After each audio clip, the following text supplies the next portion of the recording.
Hôm nay mình sẽ quay cho các bạn cách đóng pin.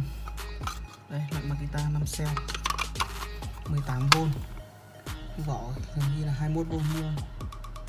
Đấy nhá, chân gầy nhá. Đây có hai loại nhá, một loại bẹp, một loại cao. Lúc này mình sẽ tháo ra và đóng pin cho các bạn. Đây là khối của khách này.